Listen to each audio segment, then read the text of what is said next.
A lot of times when we watch movies, we often see them for the presentation alone, but we are learning more today just how much symbolic meaning and allegories are involved. Just as George Lucas said that Star Wars is not really about spaceships, but about family problems, there are many symbols that we commonly overlook. My favorite movie studio is DreamWorks Pictures, and I especially love the older films. And warning, there will be spoilers to older DreamWorks movies from late 90s and early 2000s. I caught on to a reoccurring theme that goes on in many of their older movies, and I believe that the creators were trying to tell us something very deep, to think for ourselves. Let's learn more.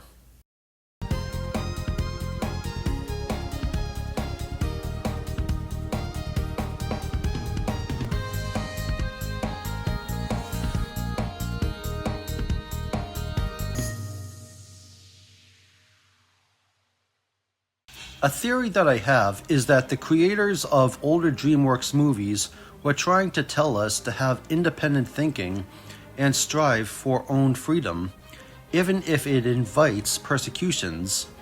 Let's first take a look at the children films.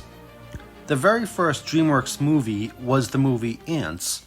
The protagonist felt different in a cookie-cutter colony, and he desired for more freedom and autonomy, whereas the antagonist was an oppressor who was violating that freedom and having everyone in the colony conform to his decisions. The moral of the movie was to think for yourself and not just conform. The names of the characters were symbols as well. The main character is named just the letter Z. The letter Z is a symbol for sword, and sword can mean cutting through illusions. Z was more aware that everybody has a choice, whereas others were blinded by conformity, not seeing how their duties were life-threatening. The villain, General Mandible, was all about what he saw as the strong. And guess what? The mandible is the strongest bone in the human face. There was a soldier ant named Barbados, another name that was a symbolic meaning. Barbados is a government structure based on democratic freedoms and independence. Sound familiar? The whole theme of this movie was advocating for egalitarianism, whereas Mandible opposed independent thinking. Also, this movie is where I first came up with my tagline, "Everybody has a choice."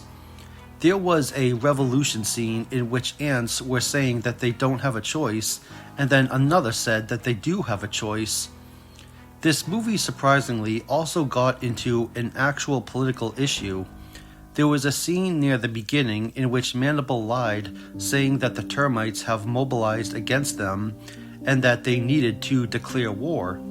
But then we found out that they did not mobilize, but fought out of self-defense. What Mandible really wanted was to eliminate what he perceived as being the weak elements of the soldiers and hold on to the strong. So he manipulated the soldiers into a false cause for war, deceived them, and everybody ended up dying. It is surprising that this was in the movie, because in the real world, whether or not the reason for war is justifiable, people like Mandible can find ways to be very convincing when it is really an excuse for power. After the war in the movie, there was a very powerful dialogue that I feel really sets the tone for the moral to the movie. Barbados, the last remaining soldier, said a very powerful line right before he died. "Don't make my mistake, kid. Don't follow orders your whole life. Think for yourself."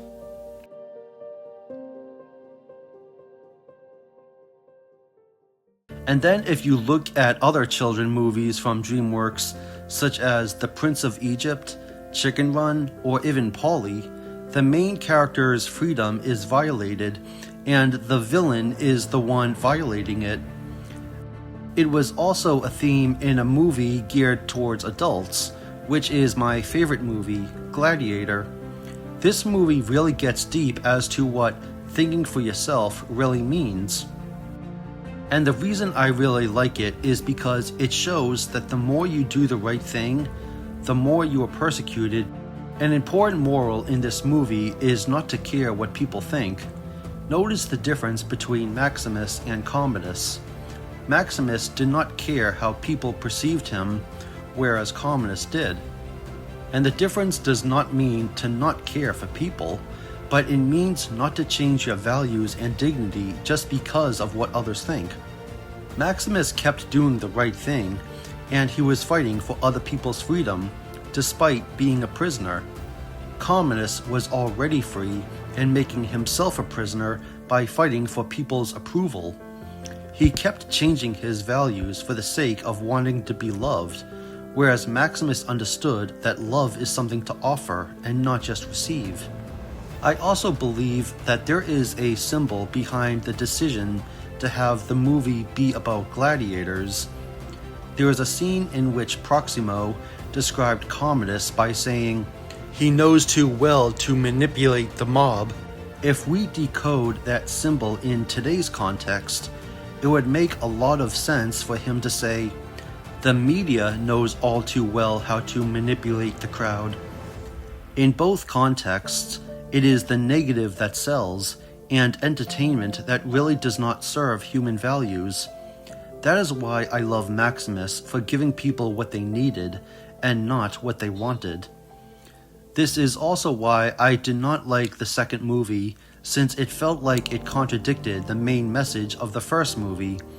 Similar to how Maximus did not just give people what they wanted, I wish the studio did not just give fans what they wanted, but rather stay true to its values the same way Maximus did. Because I'll be honest, I'm not a fan of a lot of movies today, and I am waiting for a studio or director who can challenge the modern world and not just conform to it. I think of Commodus to be a perfect symbol of how a lot of today's entertainment is structured, but I say to be Maximus, take a leap of faith and take a major risk, even if others are surprised by it.